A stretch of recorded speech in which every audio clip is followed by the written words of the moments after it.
पहा, जे असा जो ज्ञानी पुरुष असतो त्याच्या ठिकाणी दया कशी असते, त्याचं वागणं कसं असतं, तो बोलतो त्याचं बोल कसे असतात, शब्द कसे असतात, या सगळ्याचं वर्णन माऊली करते. आणि मग हे जे अमूर्त गुण आहेत त्यांना ते मूर्त रूप देते. कारण गुण दाखवता येत नाही, पण गुण ज्याच्या ठिकाणी आहेत अशा व्यक्तीचं मात्र वर्णन करता येतं, दाखवता येतं. तैसे साच आणि मवाळ मितले आणि रसाळ, शब्द जैसे कल्लोळ अमृताचे. म्हणजे खरे आणि अत्यंत मृदू, मोजके आणि रसाळ, आणि जणू काय अमृताचे कल्लोळच असावेत अशा प्रकारचे त्याचे शब्द असतात. आता तो पुन्हा कसा बोलतो किंवा त्याचं एकूण वागणं कसं असतं, त्याची दृष्टी कशी असते. विरोधू वादू बळू म्हणजे विरोध निर्माण करीत अशा प्रकारचं भाषण तो करीत नाही. विरोध निर्माण होईल अशा प्रकारचं भाषण तो करीत नाही. प्राणिताप ढाळू, प्राण्यांना त्रास होईल म्हणजे कुठल्याही प्राण्याला त्रास होईल असं तो बोलत नाही.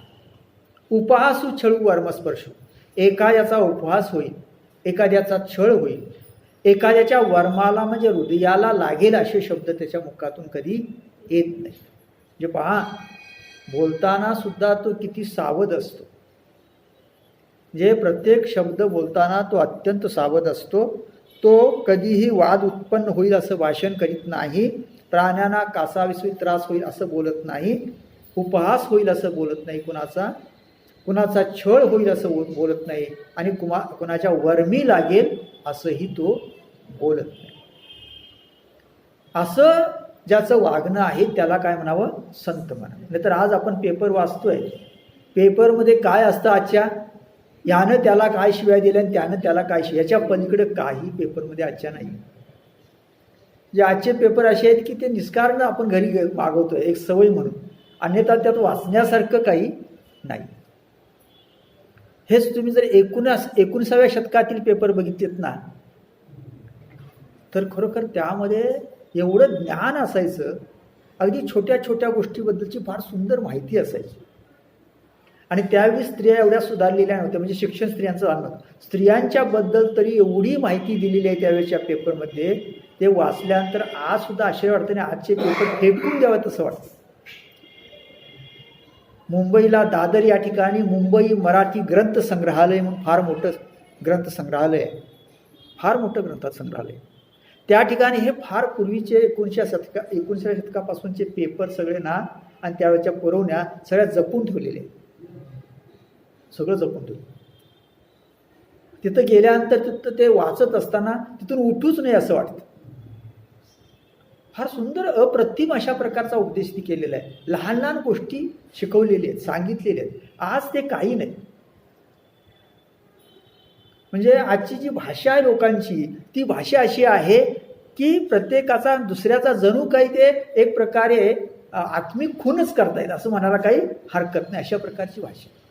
पण याच्या विरोधीत जे दाखवलेलं आहे चित्र माऊलीने रंगवलेलं आहे, ते पाहिल्यानंतर खरा साधू कसा असतो, संत कसा असतो ते आपल्या लक्षात येईल. आटू वेगू विंदानू पहा, तो अट घालील वेगू विंदानू, आणि अवसानानं जोरानं अगदी ढकबाजी लबाडी होईल अशा प्रकारचं बोलत नाही. आशा शंका प्रतारणू, आशा निर्माण होईल असंही बोलत नाही, शंका येईल असंही बोलत नाही, आणि अगदी बेभानपणे म्हणजे सुसाट बोल सुटलेला आहे, कशाचंही भान नाही असंही तो कधी बोलत नाही. म्हणजे शंका येईल असंही बोलायचं नाही, आणि पुन्हा आशा निर्माण होईल असंही बोलायचं नाही.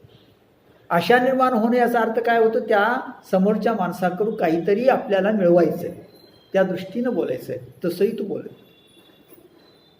हे संन्याशीले अवगुण जयावाचा, म्हणजे अशा प्रकारचे जे अवगुण आहेत ते ज्याच्या वाचेनं कायमचे सोडलेले, वर्ज्य केलेले. म्हणजे कुणाला दुखवणं, अगदी जोरानं बोलणं, कुणाच्या मनामध्ये शंका येईल असं बोलणं, कुणाच्या मनात लाभ निर्माण होईल असं बोलणं, अशा प्रकारचे जे अवगुण आहेत वाचेमध्ये ते ज्याच्या वाचेनं कायमचे वर्ज्य केलेले आहेत, म्हणजे सोडलेले. आणि तयाची परी किरीटी थाऊ जयाची दिठी सांडलिया भ्रुकुटी मोकळिया. पहा, आणि पुन्हा हे अर्जुना त्याच्या दृष्टीच्या ठिकाणी अगदी अशा प्रकारे तो बोलत असतो. सांडलिया भ्रुकुटी मोकळिया, त्याच्या ज्या भ्रुकुटी असतात ना त्या मोकळ्या असतात. म्हणजे हा भ्रुकुटी मोकळे म्हणजे काय, अटी पडत नाहीत. तो बोलताना काय होत नाही, अटी कुणाला पडतात, अत्यंत रागानं द्वेषानं जो बोलतो ना त्याच्या इथं काय पडतात बरं, बोलताना अटी पडतात. ह्याच्या अटी पडत नाहीत. म्हणजे ह्याचं बोलणं कसं असतं, सहज असतं, सुंदर असतं, कुणाला रागावून वगैरे नसतं. तो त्रासानं बोलत नाही.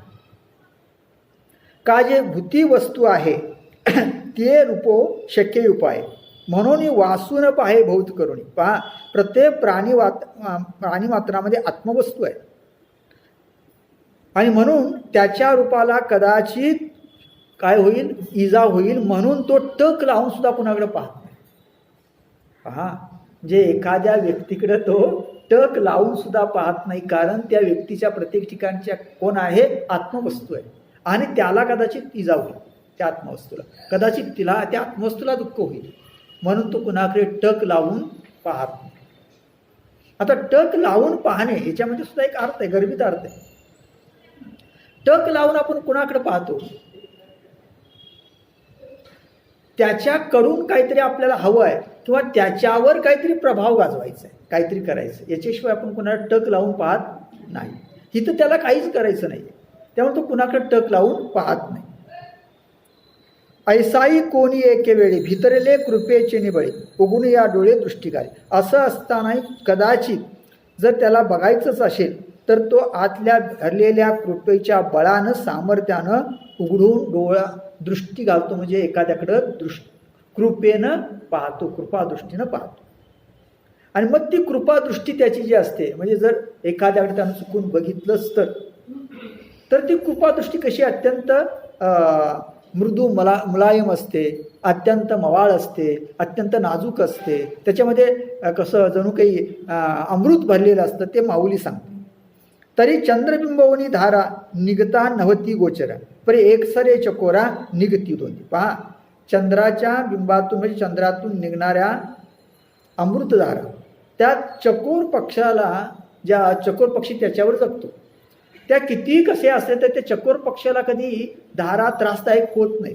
त्याप्रमाणे त्या धारा ज्या असतात, म्हणजे जे चंद्रकिरण असतात, ते चंद्रकिरण पाहिल्यानंतर किंवा त्यातलं अमृत प्राशन केल्यानंतर त्या चकोराला काय होतं, एक प्रकारचा आनंदच होतो, दुप्पट आनंद होतो. निगती दोंदे म्हणजे दुप्पट आनंद होतो. त्याप्रमाणे म्हणजे चकोर पक्षाच्या त्या पिलामध्ये किंवा चकोर पक्षामध्ये जी एक प्रकारची दृष्टी असते आणि त्या चंद्रापासून निर्माण येणाऱ्या ज्या अमृतधारा तो प्राशन करतो, त्या अमृतधारासारखं त्याची काय असते, दृष्टी असते. कारण आपल्याकडे अशी कल्पना आहे की चकोर पक्षी कशावर जगतो, तर पौर्णिमेच्या चंद्राचे जे किरण असतात त्या किरणातून म्हणे अमृत पाजरते आणि ते अमृत पिऊन हा कोण जगतो, चकोर पक्षी. मग तो किती नाजूक असेल, कल्पना करा, चंद्राच्या किरणातून पाजरणाऱ्या अमृतावर जगणारा चकोर पक्षी. आता माऊली त्याच्या पलीकडे एका ठिकाणी माऊलीने उल्लेख केलेला आहे. जे असे माऊली कुठं कुठं काय काय संदर्भ देते ते पाहण्यासारखं असतं. आता माऊली त्याच्यापेक्षा पलीकडली नाजूकतेची कल्पना करते. जे इथं काय कल्पना केली की चकोर, तो चंद्रामृताचं प्राशन करणारा तो चकोर पक्षी. मग माऊली असं म्हणते त्याची पिलं, अरे वा, त्याची पिलं म्हणल्यानंतर आणखी त्याच्यापेक्षा काय झालं, आणखी नाजूकपणा आला. हे माऊलीनं काय केलेलं आहे, त्या काही ठिकाणी अशी कल्पना केली. म्हणजे मार्दव कसं असतं ते सांगताना माऊली अशा प्रकारे काही कल्पना करून जाते. पहा, तसे प्राणी अशी होईल. पहा, जरी तो वासुपाय त्यानं जर कदाचित एखाद्याकडे कृपादृष्टीनं पाहिलं तर त्याप्रमाणे त्या प्राण्याला आनंद होतो. ज्याप्रमाणे त्या चकोर पक्षाला ते अमृतकण पिताना त्या चंद्रातून निघणाऱ्या त्या किरणातून आलेले अमृतकण जसा आनंद होतो तसा त्या समोरच्या माणसाला काय होतो, आनंद होतो. म्हणजे अशी त्याची ती दृष्टी असते, कृपादृष्टी असते. तया अवलोकनाची सोये कुर्मीही नेणे. पहा त्यातले ते अवलोकन जे असतं ना त्याचं ते कासवीला सुद्धा शक्य नसतं.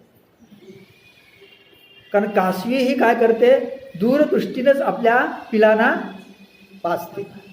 तशा प्रकारची ते सुद्धा कासवीला सुद्धा शक्य नाही. अशा प्रकारे तो काय करतो बरं, त्याची जी दृष्टी असते समोरच्या माणसाला आनंद होतो. म्हणजे त्याच्याकडे पाहिल्यानंतर त्यानं कुणाकडे तरी पाहिल्यानंतर लगेच त्या व्यक्तीच्या ठिकाणी एक प्रकारचा अवर्णनीय अशा प्रकारचा आनंद निर्माण होतो. अशी त्याची काय असते, दृष्टी असते. हे लक्षात घ्या. म्हणजे दृष्टीसुद्धा अशी असावी. तो साधू असा असावा, त्याच्याकडे पाहिल्यानंतर एक प्रकारचा आनंद निर्माण व्हावा. पाहता क्षणीच आनंद निर्माण व्हावा. पाहता क्षणीच आत्मानुभूती आहे. बोलायची आवश्यकता नाही, काही द्यायची आवश्यकता नाही. लक्षात घ्या. किंबहुना ऐशी दिट्टी जयाची भूतांशी करही दे कशी तैशीची ते. अशा प्रकारची दृष्टी ज्याच्या ठिकाणी असते आणि पुन्हा त्याचे हातही तसेच असतात, अत्यंत कोमल. हात कसे असतात, तसेच असतात. दृष्टी तशीच असते. तरी होऊन या कृतार्थ राहिले सिद्धांच म्हणत तैसे जयाचे हात निर्व्यापार. पहा म्हणजे ते कृतार्थ होऊन त्यांचं सगळं मनोरथ पूर्ण झालेलं आहे आणि जणू काही ते हात आता कृतार्थ होऊन निवांत राहिलेले आहेत. अशा प्रकारे त्याचे हात कसे असतात, निर्व्यापार असतात. म्हणजे ते काहीही करत नाही, त्याचे हात काही करीत नाही. कारण ते कसे झालेले आहेत, आता त्याचे सगळे मनोरथ पूर्ण झाल्यामुळं तो कृतार्थ झाले. म्हणजे काही करण्याचं काही राहिलेलंच नाही. करीत नाहीत याचा अर्थ असा की न करता सर्व काही होतं. न करता, प्रत्यक्षात न करता सर्व काही होतं असा त्याचा अर्थ आहे. म्हणजे त्यानं संकल्प केला की सर्व काही होतं, प्रत्यक्षात काही करावं लागत नाही. लक्षात. स्वामी स्वरूपानंदांचं उदाहरण इथं आपल्याला लागू पडतं. ते फारसं काही करत नसत आणि फारसं काही बोलतही नसत आणि फारसं कुणाला काही सांगत नसत. पण आलेल्या माणूस मात्र अगदी निशंक मनाने परत जात असे. म्हणजे दृष्टीत असं सामर्थ्य असलं पाहिजे, हे लक्षात घ्या. या अलीकडल्या एवढ्या वर्षातील 100 वर्षातील अशी व्यक्ती जर कोणती असं जर आपल्याला विचारलं तर स्वामींचंच नाव घ्यावं लागेल. अक्षमे आणि संन्याशिले का निरंधन आणि विजारी मुखेनी घेतले मौन जैशी. पहा अक्षमे आणि संन्याशिले ते हात कसे असतात तर कुठल्याही प्रकारचं कर्म करण्यास असमर्थ असतात. असमर्थ असतात म्हणजे करण्याची इच्छा नसते. पुन्हा त्यानं त्या हाताने सर्व प्रकारचा कर्मत्याग केलेलाच असतो. निरंधन आणि विझाले जणू काही काष्टरहित अग्नी आपोआप विजतो. आता अग्नीला काष्ट दिलं, लाकूड वाटलं तर अग्नी प्रज्वलित होईल. जर काष्ट काढून टाकलं तर अग्नी आपोआप विजेल. त्या प्रमाणावस्था असते. पुढं सांगितलं मुखेनी घेतले मौन जैसे. हा माऊली त्याच्या पलीकडे आणखी काही सांगायचं माऊली. मग सांगण्यासाठी माऊली वेगळी प्रतिमा वापरली. मुक्या माणसानं मौन धारण केलं. पहा मुळातच तो मुका आहे आणि पुन्हा मौन धारण केलं म्हणजे काहीच बोलायचं नाही. बोलला तर अशा पद्धतीनं बोलतो, सहज समोरच्या माणसाचं शंका निरसन होतं आणि त्याला आनंदाची प्राप्ती होते. असं बोलणं आहे. शक्यतो तो कसा तो मौन असतो. त्याचं मौन हे ज्ञानी पुरुषाचं संतांचं लक्षण सांगितले. मौन याचा अर्थ कायम तो बोलत नाही असं नाही. जर एखादा अत्यंत अंतःकरणातून विचारायला आला तर त्याला तो सांगतो. तो बडबडत बसत नाही, प्रसिद्धीसाठी बोलत नाही, असा त्याचा अर्थ आहे. म्हणजे कमीत कमी बोलला. आणि ज्ञानी मनुष्य हा कमीत कमीच बोलतो. तयापरी काही जया करा करणे नाही, ते अकर्तयाच्या ठाई पैसू येते. त्याप्रमाणे ज्याच्या हाताला काही करणं नाही ते अकर्तयाच्या ठाई पैसू येते. अकर्तेपणानं ती काय झालेली असतात, बसलेली असतात. म्हणजे शांत असतात, निवांत असतात. म्हणजे आता काही करायचं नसतं, काही बोलायचं नसतं, काही सांगायचं नसतं. 18व्या अध्यायामध्ये फार सुंदर वर्णन केलेलं आहे. तुम्ही 18व्या अध्यायात गेलात ना की तुम्हाला साक्षात्कार म्हणजे आपोआप तिथे मिळेल. जे काहीच करीत नाही तो, त्यानं सगळं सोडलेलं असतं. तो काही करत नाही, काही बोलत नाही, काही करत नाही, तरी सुद्धा सर्व काही होत असतं, आपोआप होत असतं. असुडैल वारा नक लागेल अंबरा या बुद्धी करा चळून येते. पहा तो काय करतो बरं, वाऱ्याला धक्का लागेल, आकाशाला काय नख लागेल, या बुद्धी करा चळून येते, म्हणून तो हात हलवीत नाही. पहा म्हणजे काय होईल बरं, वाऱ्याला धक्का लागेल, नख लागेल अंबरा, आकाशाला नख लागेल, म्हणून तो काय करतो बरं, कुठल्याही प्रकारची क्रियाच करीत नाही, हातानं कुठल्याही प्रकारची क्रिया करीत नाही. ते तर अंगावरली उडवावी. आता पहा आकाशाला नख लागेल, वाऱ्याला धक्का बसेल म्हणून हातानं काही करीत नाही, तिथं अंगावर बसलेली माशी उडवावी असं तो करील काय, करणारच नाही, ते सुद्धा तो करीत नाही. का डोळा रिगते झाडावी, पहा डोळ्यामध्ये खुपेल काही असं ते काढून टाकावं. पशुपक्षा दावावी त्रास मुद्रा, किंवा पशुपक्ष्यांना त्रास मुद्रा दावी म्हणजे त्यांच्याकडून टक लावून एकदम रागानं बघावं असं तो कधीच करणार नाही. म्हणजे तो समाधी अवस्थेमध्ये असतो, याचा अर्थच काय असा, समाधी अवस्थेमध्ये असतो. समाधी अवस्थेमध्ये गेल्याशिवाय हे होणं शक्य नाही, म्हणजे तो सतत समाधी अवस्थेमध्ये असतो. म्हणजे चालता बोलता त्याची समाधीच असते, तो बोलतो आपल्याशी, चालतो, सर्व काही करतो, पण असतो कशा अवस्थेमध्ये, समाधी अवस्थेमध्ये. म्हणजे सगळं काही करतो पण समाधी अवस्थेमध्ये असतो, हे विशेष आहे. असं राहता येतं. या केवती या गोष्टी नावडे दंडू काठी, पहा मग ह्या गोष्टी त्या शक्यच नाही. नावडे दंडू काठी, मग तो हातामध्ये दंड काठी वगैरे धरणारच नाही, घेणारच नाही. मग शस्त्राची क्रीटी बोलणे की, मग हातामध्ये शस्त्र घेण्याची तर गोष्टच सोडून द्या. हातामध्ये दंड घेणार नाही, काठी घेणार नाही, तर हातामध्ये शस्त्र घेण्याची गोष्ट तुम्ही सोडूनच द्या. म्हणजे त्याचं बोलणं, वागणं, आचार विचार कसे आहेत, तो राहतो कसा, बोलतो कसा, खातो कसा, सगळं कसं करतो ते इथं सांगितले. लीला कमळे खेळणे का पुष्पमाळा झेलणे, न करी म्हणे गोपने ऐशे होईल. पहा तो लिनेनं कमळाशी खेळतो, पुष्पमाळा झेलणं, न करी म्हणे गोपने ऐशे होईल, कदाचित त्यातील गोपन होईल त्याची, म्हणून ते सुद्धा करीत नाही. म्हणजे फुलांशी खेळत नाही, कशाशी खेळत नाही, कुठली माळ करत नाही, काही करत नाही, हो काहीच करत. हालवतील रोमावळी या लांगी अंग न कुरवाळ, पहा अंग कुरवाळत नाही का, रोम जे आहेत केस आहेत ना, ते केस हालतील, त्यांना त्रास होईल. नखांची गुंडाळी बोटांवर, नख काढताना त्रास होईल म्हणून काय करतो, नखाची गुंडाळी बोटावर असते, नखच काढी. ते थोडं माऊली काय करते, एक तुम्हाला एक प्रकारचा साक्षात्कार घडवून आणते की तो असतो कसा, त्याचं मन कसं असतं, ह्या मनाच्या क्रिया आहेत त्याच्या. आज त्याचं मन इतकं कोमल झालेलं आहे, इतकं कोमल झालेलं आहे की खरोखर तो तशा प्रकारचा असतो.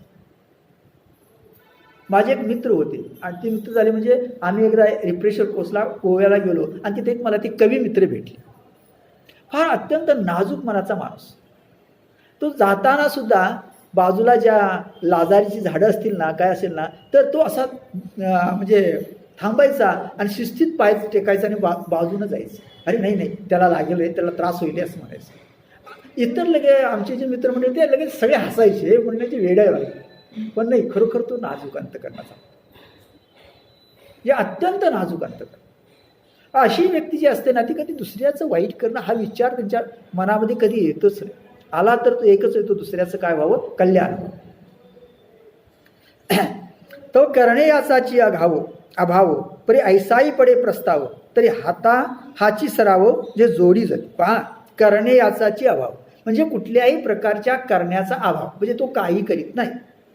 परी ऐसाई पडे प्रस्ताव, पण असंही जर प्रसंगानं या हाताने काही करायचं झालं तर एकच करतो, काय, तरी हाची सराव, त्या हाताना एकच सराव झालेला असतो, म्हणजे अभ्यास झालेला असतो, काय, जे जोडी जाती तो नमस्कार करतो सर्वांना. बस तो काय करत असतो, सगळ्यांना नमस्कार करतो. हा त्याच्या हातांचा अभ्यास झालेला असतो, म्हणजे त्याला सराव झालेला असतो. सतत काय करायचं, दिसेल त्याला नमस्कार करायचं. मागं सांगितले जे जे भेटे भूत ते ते मानिजे भगवंत. हा भक्तियोगो निश्चित जाण माझ. म्हणजे कारण प्रत्येक प्राणी मात्रामध्ये कोण आहे? तो आहे. त्याला नमस्कार करायचा. का नाभिकारा उचलीजे हातू पडिलिया देईजे ना तरी अर्थात ते स्पर्शीचे अळूमाळू. आणि मग हात धरतो किंवा आणखी काय करतो? वर हाताने केलंच तर नाभिकारा उचलीजे, एखाद्याला अभय देण्यासाठी तो हात वर करतो. म्हणजे आशीर्वाद देण्यासाठी, अभय देण्यासाठी एखाद्याला तो काय करतो? हात वर करतो. हातू पडिलिया देईजे, पडलेल्याला हात देण्यासाठी. जर एखादा पडला असेल तर त्याला हात देण्यासाठी तो हात पुढे करतो. ना तरी अर्थात ते स्पर्शीचे अळूमाळू, किंवा एखाद्याला अगदीच हळूच एखाद्याला स्पर्श करून तू काय करतो? त्याचं दुःख हरण करतो. म्हणजे त्याच्या हातामध्ये एवढी जादू आहे की जर त्यानं एखाद्याला स्पर्श केला तर त्याचं दुःख नष्ट होतं. तो एखाद्याला हात देतो पडणाऱ्याला, एखाद्याला अभय वचन देतो म्हणजे आशीर्वाद देतो. याच्यासाठी त्याचा हात वर जातो, त्याच्या हाताची हालचाल होते. इतर वेळा त्याच्या हाताची हालचाल होत नाही. म्हणजे हातांकडून, याचा अर्थ इंद्रियांकडून त्याच्या क्रिया कशा होतात त्याच्यावरून ठरवायचं आहे तो ज्ञानी आहे की नाही. हे लक्षात घ्या. माऊलीनं जे वर्णन केलेलं आहे ते माऊलीलाच फक्त लागू पडतं. आपण त्याच्यामध्ये कुठंही बसत नाही. आपलं एवढंच म्हणायचं की आपण ते वाचतो आहोत आणि ते ऐकण्याचं आणि वाचण्याचं भाग्य आपल्याला प्राप्त झालंय, हेच मोठं आहे. कारण तेही काही ना नाही. हे उपरोधे करणे तरी आर्तभय हरणे, नेणती चंद्रकन्ये जिव्हाळातो, हेही उपरोधे करणे. हे सुद्धा तो कष्टानं करतो. तरी आर्तभय हरणे, त्याचं जे आर्तभय असतं ते नष्ट करण्यासाठी, म्हणजे दुसऱ्याचं भय नष्ट करणे. नेणती चंद्रकन्ये जिव्हाळातो, अगदी चंद्राची किरणं सुद्धा त्याच्या हातात तो जिव्हाळा जाणू शकत नाहीत. म्हणजे चंद्रकिरणांपेक्षा सुद्धा त्याचे हात कसे असतात? कोमल असतात. त्याच्याकडून होणाऱ्या क्रिया कोमल असतात. पावोनी तो स्पर्श मर्या निळू खरपसू. पहा, त्याचा स्पर्श प्राप्त झाल्यानंतर मलय पर्वतावरून सुटणारा जो वारा असतो, मलयानिळू. कारण मलय पर्वतावरून सुटणारा वारा हा फार चांगला मानला जातो. त्याचं कारण असं, मलय पर्वतावर काय आहेत? चंदनाची सगळी झाडं आहेत आणि त्यावरून तो येणारा वारा जो आहे ना, तो सुगंध घेऊन येतो. तो अत्यंत नाजूक सुगंधित असतो. पण हे याचं पाहिल्यानंतर तो जो वारा आहे ना, तो वारा सुद्धा तुम्हाला तीव्र कठीण वाटेल असं त्याचं वागणं, असा त्याचा स्पर्श असतो. येणे माने पशु कुरवाळणे, अशा प्रकारे तो प्रत्येक प्राणी मात्र कुरवाळतो. एखाद्याला प्राणीमात्राला, म्हणजे त्या प्राणीमात्राला कुरवाळल्यानंतर त्या माणसाला तो मलयानिल सुद्धा कसा वाटेल? कठीण वाटेल, तीव्र वाटेल. इतकी नाजूकता, इतकी कोमलता, मृदुता त्याच्या त्या स्पर्शामध्ये, त्या हातामध्ये आहे.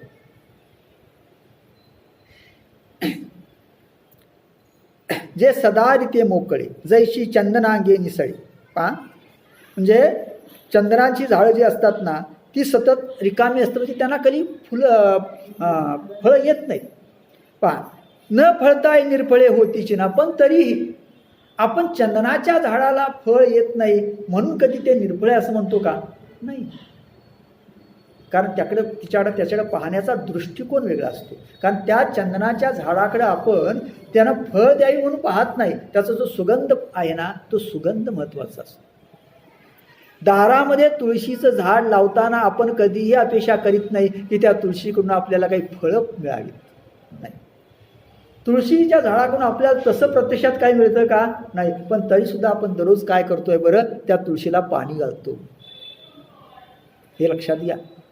पूर्वी असा एक संकेत होता, आता फ्लॅट सिस्टीम आली आणि तो विषय गेला. पूर्वी असा संकेत होता की हिंदू घर ओळखायचं कसं? तर ज्याच्या दारात अंगणात तुळशी वृंदावन आहे ते समजावं हिंदू घर आहे. साधी खूण. हा, म्हणजे किती ते महत्त्वाचं आहे. आता तुळशीपासून जो वायू वाढतो त्यामुळं वगैरे ते म्हणजे हे असतो, ऑक्सिजन वगैरे असतो वगैरे वगैरे, तो भाग अलग आहे. ते आहे सगळं. आणि अनेक अशा वनस्पती आहेत की ज्या रात्रंदिवस ऑक्सिजन सोडतात वगैरे वगैरे अशा प्रकारे. पण तो भाग सोडला तरी सुद्धा पुरातन कालापासून आपण त्या तुळशीला काय म्हणलेलं आहे, महत्त्व दिलेलं. इथं कुठल्या प्रकारची प्रत्यक्षात त्या अपेक्षा नाही. तसंच चंदनाचं आहे. आता असो हे वाघजाळ जाणे ते करतळ सज्जनांचे शिळ स्वभाव जसे. आता माऊली म्हणते हे वाघजाळ म्हणजे मी हे जे बोललो ना ते माझ्या वाणीचं वाघजाळ थांबू द्या. जाणे ते करतळ त्याचं जे करतळ आहे म्हणजे हात पाय आहेत ना, सज्जनांचे शिळ स्वभाव जसे. अत्यंत सज्जनांचे अशा प्रकारे अत्यंत शीतल असे स्वभाव असतात आणि त्याचं काय असतात, हात पाय सुद्धा असतात. आता म्हणत याचे सांगो म्हणून जरी साची ते सांगितले कोणाचे विलासी. अरे बाबा त्याचं मन कसं असतं तरी असं जर तू विचारू लागलास तर आता सांगण्याची गरज नाही. ते सगळं आत्तापर्यंत सांगितलं ते कुणा सांगितलं, त्याच्या मनाचंच सांगितलं ना. जे मनात आहे तेच बाहेर उमटतं इंद्रियांच्याद्वारे. म्हणजे आतापर्यंत सगळं वर्णन केलं ते कुणाचं केलेलं आहे, त्याच्या मनाचंच केलेलं आहे. मनात असतं ते बाहेर येत. काही शाखा नव्हे तरू जळेबीन असे सागर तेज आणि तेजा कारू आन काय. म्हणून आवून म्हणते की फांद्या आणि वृक्ष वेगवेगळे असतात का, फांद्या म्हणजेच वृक्ष. जळेबीन असे सागरू पाण्याशिवाय समुद्र असतो का. तेज आणि तेजाकारू आन काय, तेज आणि सूर्य सूर्य आणि त्याचं तेज हे वेगवेगळे असतात का. तसं त्याचं मन आणि त्याच्या क्रिया वेगवेगळ्या नसतात. हे जे आता मी वर्णन केले त्याच्या क्रियांचं ते त्याच्या मनाचंच वर्णन आहे. अवयव आणि शरीर हे वेगळं आले काय की रसू आणि निरशिनानी आहेत. पहा, अवयव आणि शरीर हे काय वेगळं असतं का, रस आणि पाणी वेगळं असतं का. म्हणून हे जे सर्व सांगितले बाह्य भाव ते मनची का सावयव ऐशे जाणे. म्हणून हे जे मी तुला बाह्य भाव त्याचे सांगितले म्हणजे बाह्य क्रिया सांगितल्या ते त्याचं मूर्तिमंत मनच आहे असं जाण, असं समज. कारण मनात जे असतं तेच बाहेर येत. जे बीज भुई खोविले त्याची वरी रूक झाले. पहा, आपण जे बीज भूमीमध्ये पेरतो तो त्याचाच काय होतो, वृक्ष होतो. म्हणजे जे पेरतं तेच पेरलं जातं तेच उगवलं जातं. पेरले एक आणि उगवलं एक असं होतं का, नाही. त्याप्रमाणे तशी इंद्रियद्वारी फाकले अंतरशिकी. त्याप्रमाणे इंद्रियांच्या द्वारे हे अंतकरण जे आहे ना, जे मन आहे ना, तेच काय होतं, फाकतं म्हणजे प्रकाशित होतं. म्हणजे हे जे त्याचे आचार विचार आहेत त्याच्यावरून हे सिद्ध होतं की त्याचं मन कसं आहे. पै मानशीची जरी अहिंसेची अवसरी तरी कैची बाहेरी ओसंडेल. पहा, त्याच्या मनामध्ये जर अहिंसा नसेल किंवा अहिंसेची कमतरता असेल तर ती बाहेर कशी येईल. त्याच्या मनामध्ये अशा प्रकारची अहिंसा आहे, मनुस्ती काय आहे ते बाहेर येते. आवडे ते वृत्ती किरटी आधी मनवणीची उठी. पहा, कुठल्याही प्रकारची वृत्ती असेल तरी ती अगोदर मनामध्ये उठते, मग ते वाचे ती कराशी आणि मग ती वाचेच्या दृष्टीच्या हातांच्या माध्यमातून काय येते, बाहेर येते. म्हणजे अगोदर कुठल्याही प्रकारची वृत्ती कुठं निर्माण होते, मनाच्या ठिकाणी निर्माण होते आणि इंद्रियांच्या माध्यमातून ती बाहेर येते. वाचून मनीची नाही ते वाचेशी उमटेल काय. जे मनातच नाही ते वाचेतून कसं जन्माला बाहेर येणारच नाही. बीजे येऊन भुई अंकुर असे. जर बीज पेरलं नाही तर अंकुर कसा येईल. म्हणून मनपण जे मोडे ते इंद्रिय आधीची उघडे. म्हणून मनपण जर मोडलं तर इंद्रिय अगोदरच काय असतात बरं, अगदी निर्बल असतात. म्हणजे मनात नसेल तर इंद्रियांच्या मार्फत येणार नाही. सूत्रधारे विन साईकडे वाहू जैसे. सूत्रधाऱ्याशिवाय जी बाहुली असते त्या बाहुलीला काही अर्थ नसतो. सूत्रधार जी बाहुली चालवतो त्या बाहुलीचा खेळ कशा असतो, सूत्रधारावर असतो. त्याप्रमाणे हे सगळं कशावर अवलंबून आहे, मनावर अवलंबून आहे. उगमीची वाळूनी जाय ते ओघी कैशी वाहे. पहा, एखादी नदी जर उगमाच्या ठिकाणीच वाळली असेल तर पुढे ओघ कसा येणारच नाही. जीव गेली आहे चेष्टा देही. जीव गेल्यानंतर या शरीराच्या ठिकाणी कुठल्या प्रकारची क्रिया असते का, नसते. तैसे मन हे पांडवा मूळ या इंद्रिय भावा. पहा, माऊली म्हणते अरे अर्जुना, ह्या इंद्रिय भावांना मूळ काय आहे, मन. जे ह्या इंद्रियांपासून जे सगळं प्रकट होतं ते मनातून प्रकट झालेलं असतं. हेची राठी अगवा द्वारी. या इंद्रियांच्या द्वारा मार्फत याचीच रहाटी असते, याचाच व्यापार चाललेला असतो. म्हणजे हा सगळा कुणाचा व्यापार असतो? मनाचाच व्यापार असतो. म्हणून मनाचं वेगळं वर्णन करण्याची खरं तर काही आवश्यकता नाही. परी जे वेळी जैसे जे होऊन आतू असे, म्हणजे ज्यावेळी हे मन जसं होऊन आत असतं ना, बाहेर ये तैसे व्यापार, त्याच रूपाने ते बाहेर येतं. म्हणजे जशी वृत्ती असेल ज्यावेळी तशाच प्रकारची वृत्ती होते आणि हे त्याच व्यापारानं म्हणजे तशा प्रकारच्या क्रियेनं ते बाहेर येतं. या लागी साचो कार्य मनी अहिंसा थावे थोरी.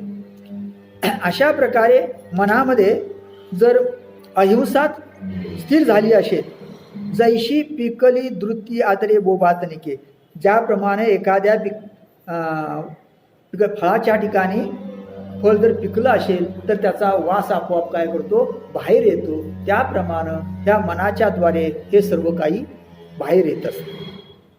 म्हणून इंद्रियतेची संपदा वेचित हा उदावादा अहिंसेचा धंदा करीत आधी.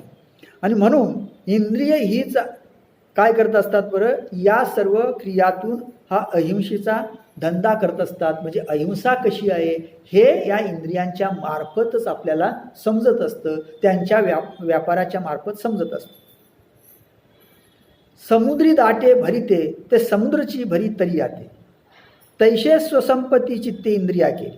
पहा, समुद्री दाटे भरिते ते समुद्रची भरी तरी आते.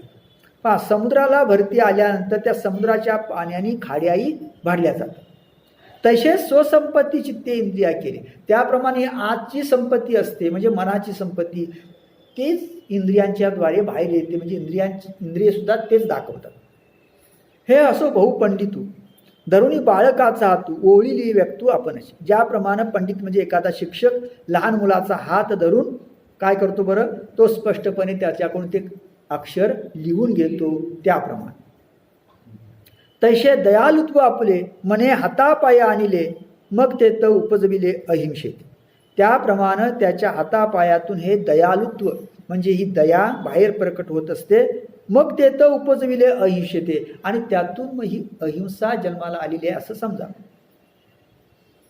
या कारणे किरीटी इंद्रियांची गोठी मनाचे राठी रूप केले. म्हणून माऊली म्हणते की अर्जुना, याच्यासाठी इंद्रियांच्या गोष्टीतून मनाचं रूप मी तुला दाखवलं. जे इंद्रियांच्या गोष्टी सांगितल्या आणि सांगितलं काय? मनाचे राहाटी रूप गेले. ह्या मनाच्या राहाटीचं जे रूप आहे ना, त्याच्या व्यापाराचं जे रूप आहे ना, ते इंद्रियांच्या द्वारे मी सांगितलं. ऐशे मने देहे वाचा सर्व संन्यासू दंडाचा. पहा, अशा प्रकारे ज्यानं मनानं देहानं वाचेनं सर्व प्रकारचा हिंसेचा त्याग केलेला आहे, संन्यास केलेला आहे. म्हणजे मनानं देहानं वाचेनं, म्हणजे वाचेनं सुद्धा झाला पाहिजे, मनानं झाला पाहिजे, देहानं झाला पाहिजे, म्हणजे सर्व इंद्रियांकडून सुद्धा झाला पाहिजे. म्हणजे केवळ एखाद्याला मारणे म्हणजे हिंसा नव्हे, एखाद्याचं अंतःकरण दुखवणे ही सुद्धा काय आहे? हिंसाच आहे. एखाद्याकडे टक लावून रागानं बघणे ही सुद्धा काय झाली? हिंसाच आहे. म्हणून ज्यानं हे तिन्ही प्रकारे वर्ज केलेले आहे, मनानं